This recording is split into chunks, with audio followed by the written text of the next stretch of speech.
सभी प्यारे साथियों को नमस्कार। आज हम सभी पढ़ने वाले हैं अपसारी और अभिसारी चिंतन में क्या डिफरेंस होता है, जो कि हम सबको बहुत परेशान करता है ये प्रश्न। तो चलिए आपकी डिमांड पर मैं लेके आई हूँ अपसारी और अभिसारी चिंतन। अपसारी यानी कि कन्वर्जेंट थिंकिंग, डाइवर्जेंट थिंकिंग, और अभिसारी यानी कि कन्वर्जेंट थिंकिंग। ठीक है, तो अपसारी में क्या होता है कि जब एक समस्या के अनेक समाधान हम खोज रहे होते हैं, जहां हम एक समस्या को अनेक तरह से सुलझाने की कोशिश करेंगे, वो आपका अपसारी चिंतन होता है। यहाँ बच्चा कैसे, तो कहेंगे आउट ऑफ द बॉक्स जाकर बच्चा सोचता है। कैसे आउट ऑफ द बॉक्स जाकर बच्चा सोचता है? तो अपसारी चिंतन में बच्चा कैसा होता है, तो कहेंगे सृजनशील, कल्पनाशील या रचनाशील बच्चा आपको दिखाई देगा। और इसके विपरीत अगर अभिसारी चिंतन की बात करें, यानी कि आपकी कन्वर्जेंट थिंकिंग की, तो कन्वर्जेंट थिंकिंग में बच्चा जो है समस्या का केवल एक ही समाधान खोज पाएगा। अपसारी चिंतन में क्या है कि एक समस्या के अनेक समाधान बच्चा खोजेगा, यानी कि कल्पनाशील तरीके से, रचनाशील तरीके से, वो आपकी अपसारी चिंतन, डाइवर्जेंट थिंकिंग। और इसके विपरीत अगर अभिसारी चिंतन की बात करें, तो समस्या का केवल एक ही निश्चित उत्तर बच्चे को मिल पाएगा, है ना। केवल एक ही बिंदु पर आपका उत्तर केंद्रित होगा। तो और इसके विपरीत अगर कहें तो ये कैसा होता है, यानी इन द बॉक्स। बच्चा आउट ऑफ द बॉक्स जाकर नहीं सोचता, बच्चा इन द बॉक्स सोचता है, यानी कि तर्कपूर्ण तरीके से बच्चा किसी एक ही विश्लेषणात्मक तरीके से, तर्कपूर्ण तरीके से एक ही निर्णय पर पहुंच जाए, वो आपका क्या होगा, तो वो आपका अभिसारी चिंतन होता है। और थोड़ा सा इजीली मैं अगर आपको एक्सप्लेन करना चाहूँ, कि जैसे आप एक बच्चे को कहो कि बेटा 2 और 2 कितने होते हैं, तो उसको क्या, वो क्या उत्तर देगा। हमने कहा 2 और 2 कितने होते हैं, तो बच्चे ने कहा जी 2 और 2 आपके 4 होते हैं। तो अब बच्चा केवल एक निश्चित उत्तर दे रहा है, तो ये क्या है, आपका अभिसारी चिंतन। और वहीं अगर बच्चे से कह दिया जाए कि 4 को हम किन किन संख्याओं से जोड़कर बना सकते हैं, अब यहाँ बच्चा क्या है, विभिन्न दिशाओं में सोचेगा। सोचेगा कि नहीं सोचेगा, कि 2 और 2 तो 4 होते ही होते हैं, साथ में वो 3 और 1 को मिलाकर 4 हो जाता है ना। और 2 और 2 को मिलाकर 4 हो जाता है। तो विभिन्न तरीके से बच्चा क्या है, यहाँ अपनी संकल्पनाओं का निर्माण करेगा कि इन इन संख्याओं को मिलाकर 4 की संख्या हम बना देंगे। तो ये क्या आपका अपसारी चिंतन। और जब केवल एक ही निश्चित उत्तर रहेगा, तो वो आपका क्या हो जाएगा, अभिसारी चिंतन। और उदाहरण देखो, अगर कहा जाए बच्चे से कि यदि आप भारत के प्रधानमंत्री होते तो क्या करते, और एक प्रश्न की भारत का प्रधानमंत्री कौन है, तो उत्तर क्या मिला भाई, भारत का वर्तमान प्रधानमंत्री श्रीमान नरेंद्र मोदी जी हैं, है ना। तो भारत के प्रधानमंत्री नरेंद्र मोदी जी, तो केवल एक फैक्ट बेस्ड उत्तर होता है आपका, है ना, एक ही उत्तर आपको देखने के लिए मिलता है। और वहीं अगर अभिसारी अपसारी चिंतन की बात करें, तो अपसारी चिंतन में पूछा ना कि आप भारत के प्रधानमंत्री होते तो क्या करते, तो बच्चा क्या है, अपनी बातों को विभिन्न तरीके से अब पेश करेगा। वो होता उस पद पे तो क्या क्या करता, अब यहाँ बच्चा क्या है, अपसारी चिंतन करेगा, विभिन्न दिशाओं में सोचेगा, आउट ऑफ द बॉक्स जाकर वो कुछ ना कुछ नई क्रिएटिविटी का निर्माण करेगा, है ना। और देखो, और उदाहरण लो। अब देखो, जैसे ये क्या है, साड़ी आप देख पा रहे हैं।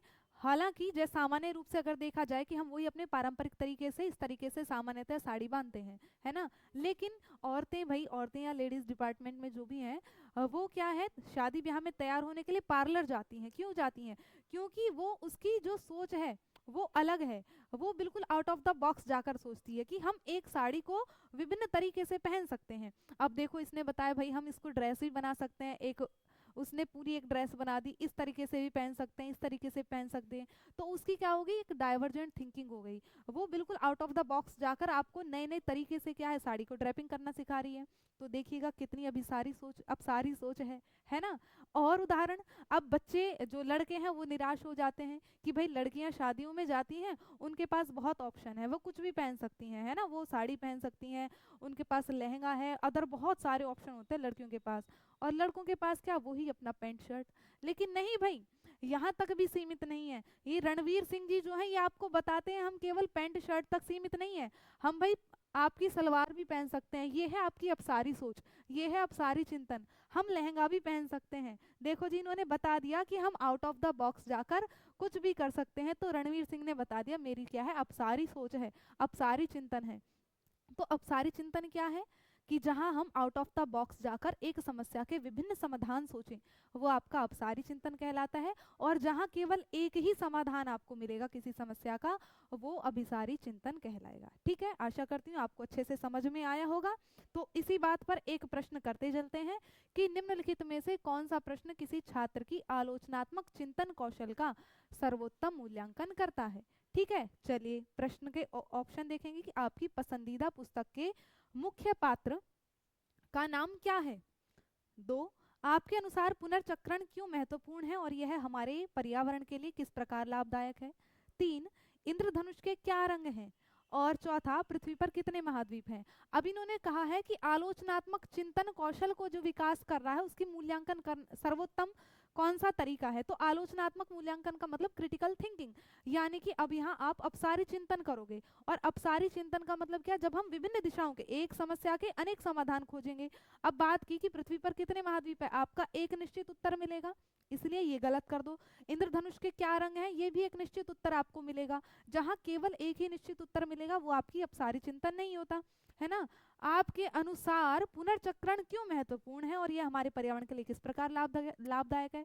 तो यहाँ बच्चा क्या है, विभिन्न तरीके से उत्तर देगा, विभिन्न दिशाओं में जाकर विचार करके उत्तर देगा, अनेक उत्तर यहाँ बच्चा दे रहा होगा। और आपकी पसंदीदा पुस्तक का नाम क्या है, तो ये तीनों ऑप्शन काय के हैं, ये तीनों तो आपके अभिसारी चिंतन के, लेकिन जो बी है ये आपके आलोचनात्मक चिंतन कौशल को बढ़ाएगा, है ना। तो इस प्रकार हम समझे कि अपसारी और अभिसारी चिंतन में क्या फर्क होता है, कि अपसारी चिंतन ये आउट ऑफ द बॉक्स सोचता है बच्चा, और अभिसारी चिंतन में केवल एक ही समस्या के केवल एक ही समाधान की तरफ हम केंद्रित रहते हैं। तो आशा करती हूँ आपको डाउट क्लियर हुआ होगा। तो वीडियो कैसी लगी सभी कमेंट बॉक्स में बताइएगा। तब तक सभी को धन्यवाद। और ऐसी ही वीडियोस के लिए अगर आप भी चाहते हैं तो चैनल को सब्सक्राइब करना न भूलें। और भी टॉपिक जो आप चाहते हैं कि मैम इन पर वीडियो लाइएगा तो आप मुझे कमेंट बॉक्स में बता दीजिएगा। मैं ऐसे ही शॉर्ट वीडियोस आपकी ले आऊँगी जिससे आपके सभी डाउट क्लियर हो जाएंगे उन टॉपिक से संबंधित।